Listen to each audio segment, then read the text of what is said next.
Hello students, welcome to my YouTube channel. Today I am going to teach you the story The Call of the Soil, written by Venkat Iyer. Venkat Iyer was born in 1966. He is a science graduate and a certified project management professional. He last worked with IBM in Mumbai as a project manager for software implementation.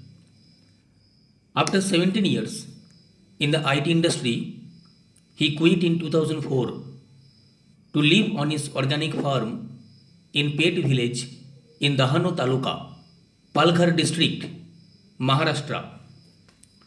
His book, Monk over Microchips, traces his transition from techie to farmer over a period of 15 to 17 years. It was not a career change, but a lifestyle change I was looking for. He says about his decision to shift to the quieter environs of a village. He insisted on practicing organic farming from the outset. He was resolute in spite of numerous challenges which he faced. Today, not only does he deliver lectures on organic farming, but also has joined hands with organic farmers and NGOs working in the organic field to propagate organic farming to ensure that the land at least is not ravaged while they try to make a living out of agriculture.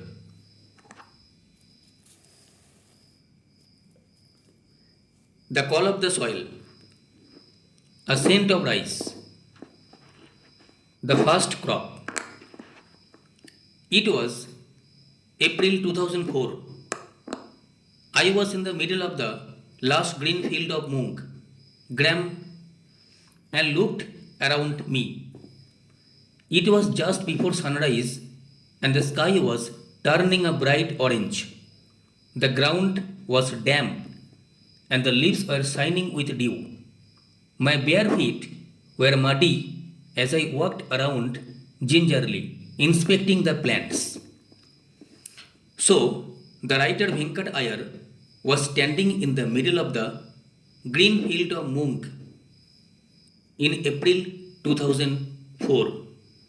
Lush means rapid growth, growing abundantly. He was standing in the field and looking around him.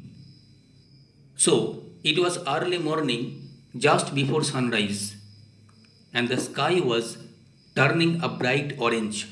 So, the color of the sky was bright orange. The ground was damp. Damp means wet. And the leaves were shining with dew. The writer was not having shoes. His feet were bare. So he was walking around gingerly. Gingerly means cautiously, carefully. And he was observing the plants. He was inspecting the plants. Around me were rows of chiku trees and below a dense foliage of mung. At that point, I could not have asked for anything more. The mung plants, not more than 2 feet tall, had green pods hanging out. The pods were not ripe and there was a light fudge growing on them. There was still some time before the harvest. I felt exhilarated. So, what happened in the second paragraph? The writer was standing in the mung field and around him there were rows of chiku trees below a dense foliage of mung. Foliage means the leaves of a tree or plant. So, at that time, he could not have asked for anything more. The mung plants, they are not more than 2 feet tall. They had green pods hanging out. So, to see all the things, the writer felt happy.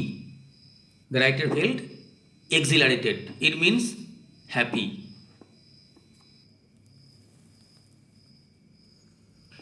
I stood watching the sunrise above the lowering trees across the fence and slowly made my way back to the house. A white structure in the middle of this greenery. I couldn't believe that I was the owner of this land and that I was looking at my first crop as a farmer.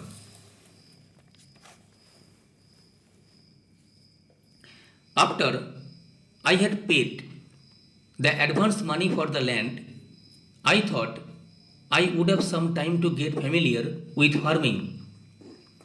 But Morudada, the broker who got us the land, had other ideas. He was keen that we plant mung at once. I was not prepared for this. I was still reading books and trying to figure out what we could sow and how we should go about it. Morudada was quite firm.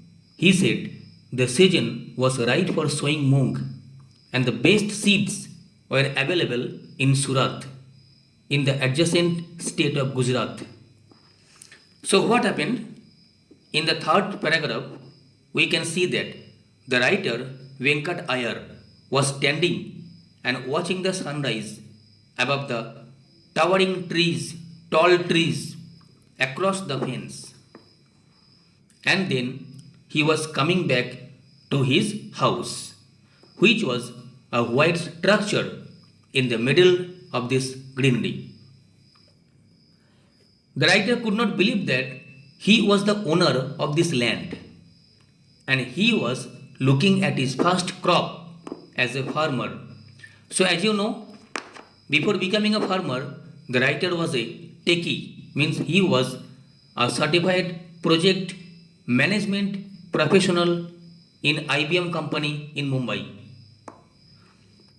After he paid the advance money for this land, he thought that he would have some time to get familiar with farming. So what happened? The writer doesn't know how to engage himself in agriculture, how to plow the land, how to till the land, how to sow seeds. The writer doesn't have any idea. He is not familiar with agriculture. But Morudada, who was Morudada? He was the broker who got them the land. The writer was very eager that we plant mung at once. So they wanted to plant mung. Mung means it is a kind of pulse. The writer was not prepared for that. He was reading some books and was trying to understand what they could sow and how they could go about it.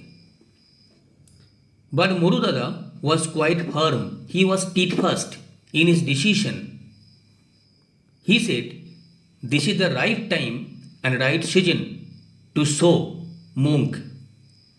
And the best seeds are available in Surat.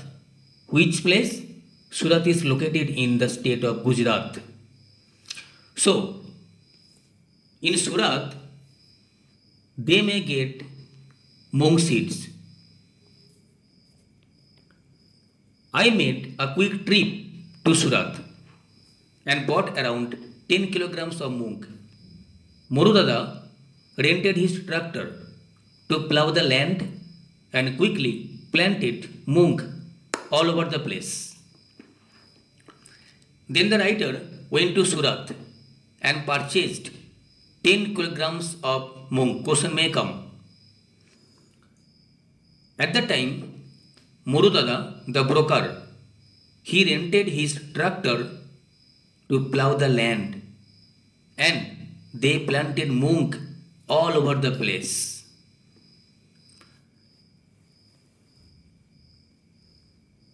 A few days later, we were overjoyed to see tiny green leaves. I had never seen mung growing before and was thrilled at the sight. It was the same thrill I had felt as a young boy when I saw the first of the hibiscus I had planted bloom at the railway quarters in Vile Pearl in Mumbai. I was grateful to have taken Muru's advice. So then what happened?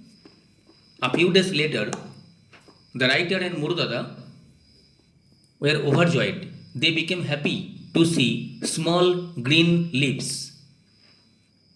They had never seen mung growing before, and the writer was very happy to see that.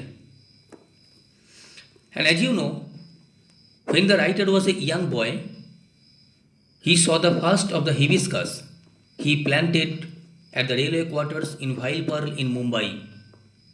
So the writer was grateful to have taken Muru's advice. The writer became very happy after accepting Muru's advice.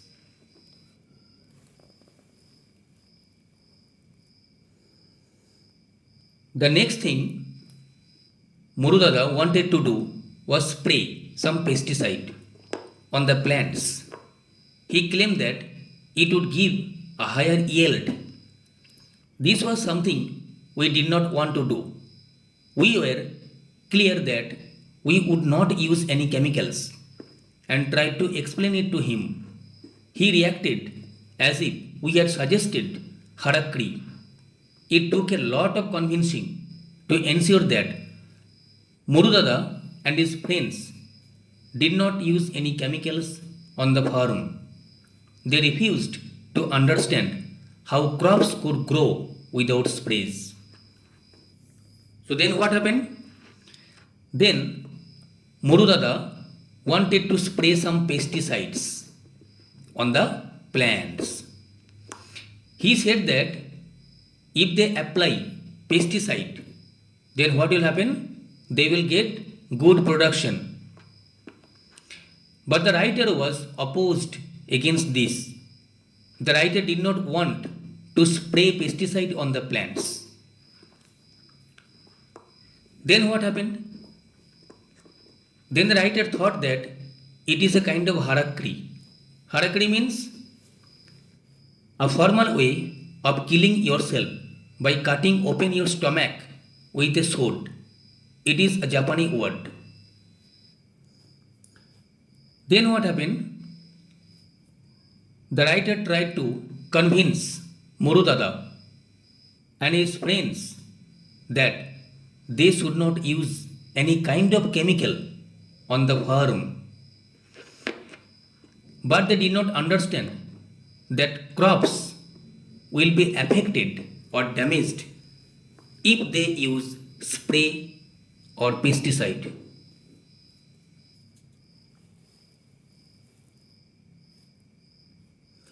Contrary to what everyone had told us, nature did her job and she needed no bribes to get the work done.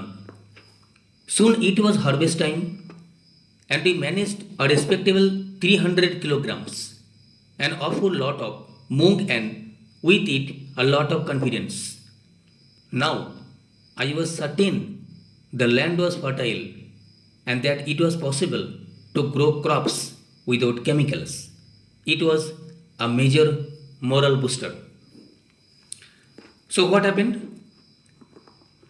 The writer got 300 kilograms of mung.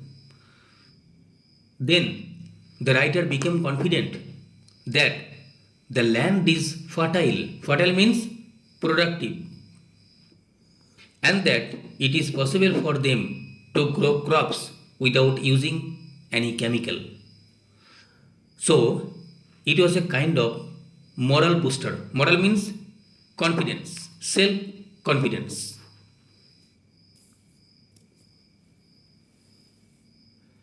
The scent of rice. Next point is the scent of rice.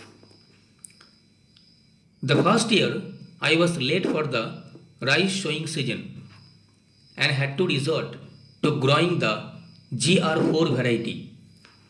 that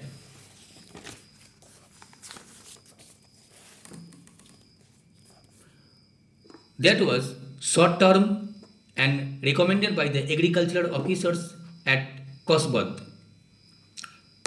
The next year, we decided that we would start early and try to find some good traditional variety of rice to grow.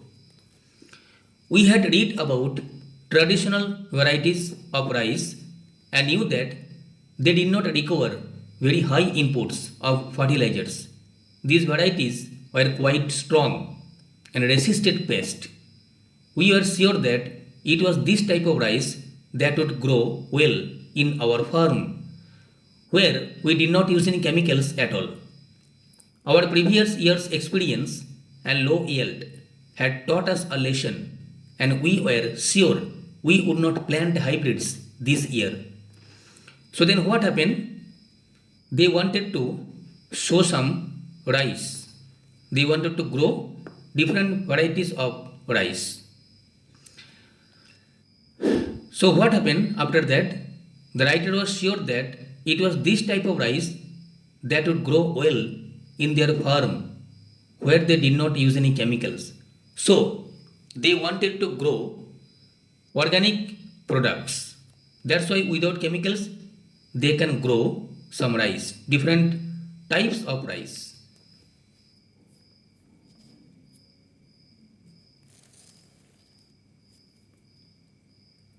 In April 2005, we started to look for a variety of traditional rice. It was one of our neighbors in the village, a businessman from Mumbai who owned land, who suggested that we plant a local scented variety of rice. Most of the farmers in and around the village of Peth had switched over to hybrids. The younger generation of farmers thought I was crazy to ask for the desi variety, as they called it.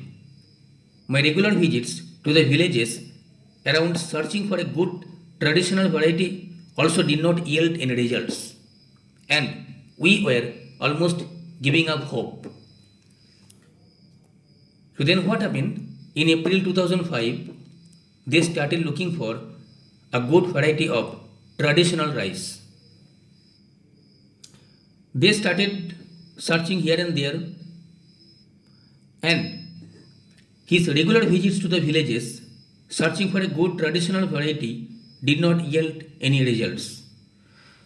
So the writer tried his best to look for the best variety of traditional rice but failed to get anything.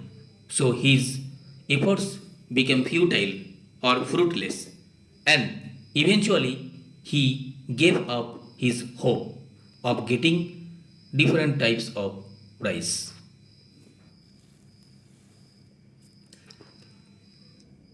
I decided to give it at last try and spoke to Baban's father and some other elders. After many meaningful conversations, they mentioned the name of Kasbai. So then what happened? The writer talked to Baban's father and some other elders. And after many conversation, they mentioned the name of Kasbai rice. Now you should know what Kasbai is. Kasbai is a traditional long-grained rice variety which has a distinct aroma, though much milder than basmati. It is a long duration crop, and most of the older people remembered growing it years ago. But they all shook their heads when I asked them about the seeds and told me that it had disappeared. So as you know, Kasbai is a traditional long-grained rice variety which has a distinct aroma. Aroma means scent, though much milder than basmati. It is a long duration crop, and most of the older people remembered growing it years ago.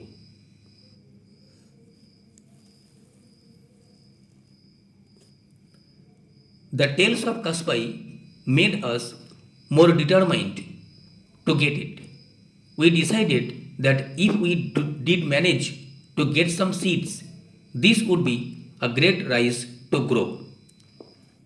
I thought the government may know something about it. A visit to the agricultural officer was enlightening. He had not even heard of this rice variety. He said the villagers were taking me for a ride and there was no rice by this name. He rattled off the names of a number of latest hybrids and even offered to give me some of them free of cost for a trial.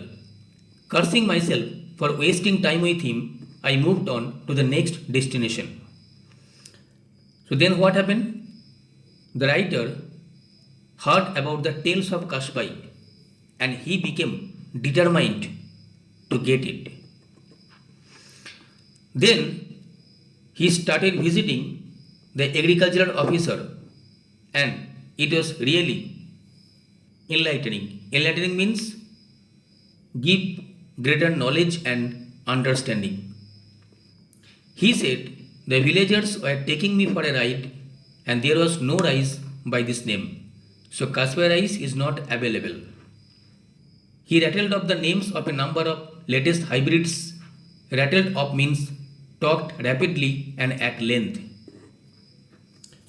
Then, without wasting time, the writer wanted to move on to the next destination.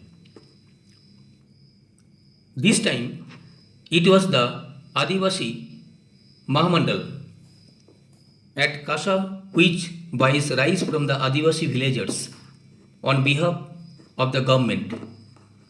Kasbai did not figure in their files, a good indication why people did not grow it anymore.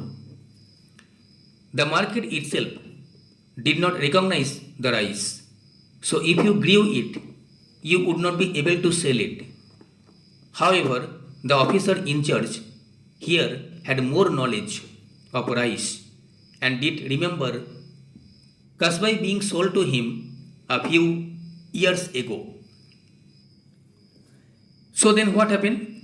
It was the Adivasi Mahamandal at Kasha.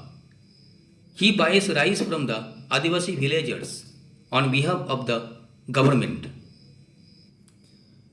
Then, why people did not grow it anymore?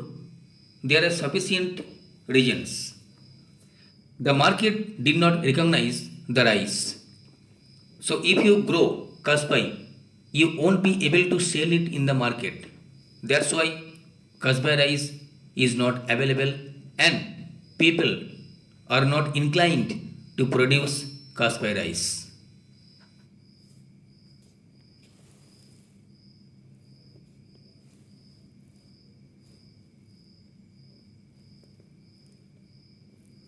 So, when I in Daniwadi, Baban and I started looking for Devu Handa and found a graying old man wearing a cap sitting outside his house on a charpoy. An ex-sarpanch of the village, he had across of land, a huge house and a large family. After exchanging the unusual pleasantries, we came to the topic of Kasbai. The mere mention of Kasbai and Devu Handa drifted into the past. His eyes turned dreamy, and with a tremble in his voice, he told us how the entire village at one time grew only Kasbai. He said there was a time when people passing our village during lunchtime would be forced to stop and asked for a meal. Such was the alluring aroma of Kasbai. The entire area would have this heady aroma hanging in the air as all the houses cooked the same rice. Today, he said, no one grew Kasbai and everyone had shifted to growing the new hybrid varieties. He claimed he had to force himself to eat this rice that was so insipid. So then what happened? When the writer was in Dhanewadi, Baban and the writer started looking for Devu Handa. Who was Devu Handa? Devu Handa was the ex-sarpanch of the village. Sarpanch means the head of the village. He was a greying old man wearing a cap, and he was sitting outside his house on a charpoi. He had acres of land and a huge house and a large family. So when the writer was talking to him, then they came to know about Kaspai rice. What Devahanda said? Devahanda said there was a time when people passing their village during lunch time would be forced to stop and ask for a meal. So such was the alluring aroma of Kaspais. So Kaspai rice had an exotic aroma, an exotic scent or flavor that used to intoxicate the people of the village. So now no one grew rice. Which rice? Kasbai rice. And everyone had shifted to growing the new hybrid varieties. He said that he had to force himself to eat this rice that was so insipid. Insipid means tasteless.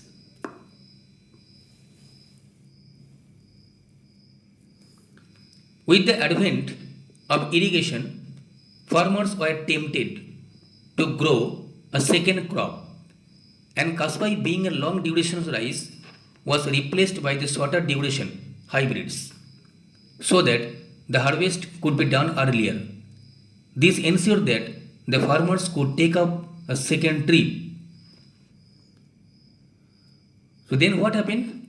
With the arrival of irrigation, irrigation means providing water with the crops in the field to make them grow. Farmers were tempted to grow a second crop, and Kasbai, being a long duration rice, was replaced by the shorter duration hybrids so that the harvest could be done earlier. I asked why he had shifted if he was so unhappy with the hybrids. No one forced him to, did they?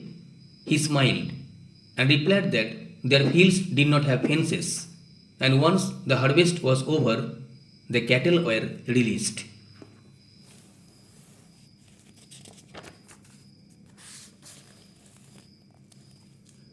Into the fields. If my field alone has kasbai, it will be a treat to the cattle, he explained. Sometimes we have to fall in line with the community, he lamented. Hybrids need more water, fertilizers, and pesticides. He said that yields were good initially, but of late had reduced a lot. Besides, he said that each year they had to increase the quantity of urea and pesticides they used. It was as if the newer hybrids had an insatiable appetite for chemicals. Insatiable means made a passionate expression of grief, impossible to satisfy. Lamented means made a passionate expression of grief, and insatiable means impossible to satisfy. So it was as if the newer hybrids had an insatiable appetite for chemicals. He told us that even when there were flash floods in the 60s, Kaspai had stood its ground. He fondly remembered how the rice was still standing when they all returned to the village after the floods had receded. Such was the strength of the rice, but look what we have done, he ruled. So then what happened? Hybrid need more water, fertilizers and pesticides.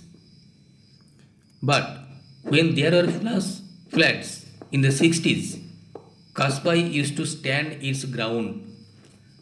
So Kaspai had the strength so that they cannot bend down.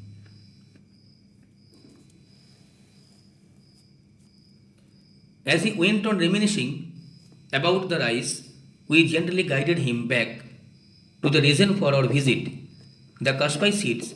He was sure that there was not a single villager in his area who would have the seeds of Kaspai. According to him, the only people who still grew it were the Adivasis in a hamlet at the foothills of the mountains in the next village, Asarvari. Hamlet means small village. We bid farewell to Depohanda, who lovingly blessed us and said, Mahalakshmi, the local goddess, will give you the seeds of Kaspai. So then, when the writer went on, remembering about the past event, he was sure that there was not a single villager in this area who would have the seeds of Kaspai. But when the writer bade farewell to Devuhanda, then Devuhanda blessed them by saying that Mahalakshmi, the local goddess, will give you the seeds of Kaspai.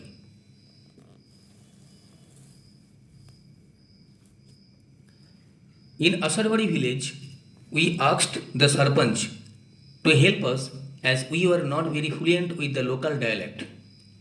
Dialect means regional language. He sent his assistant Jivan with us into the hills.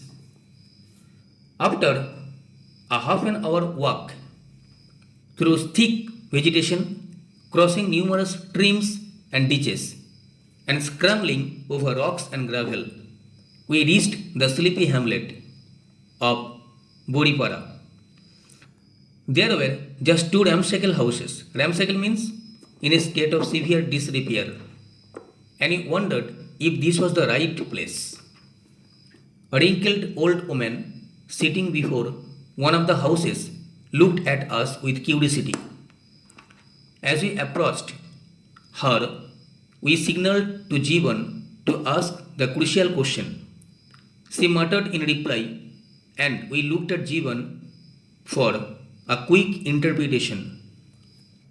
He broke into a smile and informed us that she did have the rice and wanted to know who we were and why we wanted it.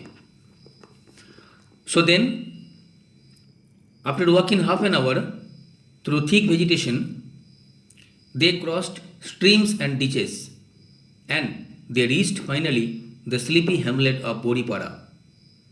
There were two damaged houses in front of them. Then one wrinkled old woman was sitting before one of the houses, and they were looking at us, at the writer and Jivan, with curiosity.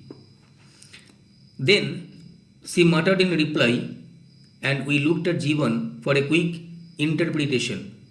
Means he started conversing with her in the local dialect, local language.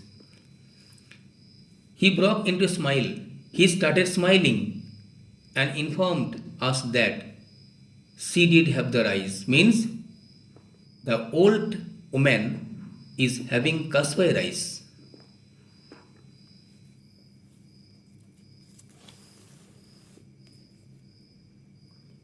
It was a difficult task to keep a straight face, and I had to control a strong desire to hug her. After searching for months, we had found the elusive kaspai. Elusive means difficult to find, catch, or achieve. We explained to her that we were from pit nearby and we needed the seeds to grow it. We asked for 10 kilograms of rice. She muttered and scowled. Jivan interpreted that she had never heard of pet village and also did not have a weighing scale. She was willing to give the seeds only in baskets. We asked for a single basket of rice and Jeevan told us to pay her something. I handed over a 100 rupee note and for the first time in the last 10 minutes, her face broke into a smile. She nodded her head in approval. Then what happened? When the woman told them that she was having kaspai rice, it was really a difficult task for the writer to keep a straight face. She controlled a strong desire to hug her. The writer felt very happy that finally they found the elusive kaspai, which is difficult to get. And they asked for 10 kilograms of rice. And the woman gave them kaspai rice in baskets. And instead of that, the writer paid her something. How much? The writer handed over a 100 rupee note to the woman. And the woman started smiling at them. So, the lady became very happy to give the seeds to them. So, this is the last paragraph. As we walked back against the fading sunset, leaving behind a smiling old lady, I could not help but wonder that here, nestling in the foothills of an unknown mountain, away from the hustle and bustle of the road or the city, were the real people of India. These were the people who still held on to the rich biodiversity of our land, and no one even cared about them. They had never heard of hybrids, fertilizers, or pesticides. They just grew their rice and ate what they got. The old lady we met had probably never left Bodipada. Her world was unspoiled by progress, and for once I was grateful for that. So, at the end of the story, we can see that the writer is appreciating the Adivasi people who are the real people of India. Those people are living in the foothills of an unknown mountain, away from the hustle and bustle of the city. These are the people who stick to the rich biodiversity of their land, and no one even cared about them. They had never heard of hybrids. The Adivasi people don't know about hybrids, fertilizers, or pesticides. They only know about organic farming. Organic farming means without using any chemicals. So, the old lady never left Bodipada.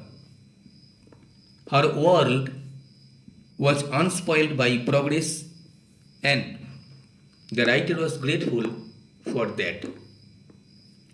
So, really, the writer became very happy at the end of the story, as you can see from reading the story, and finally, he got kaspai seeds from the old Adivasi lady who was living in Bodipada. So, I hope that you have understood the story. Thank you all.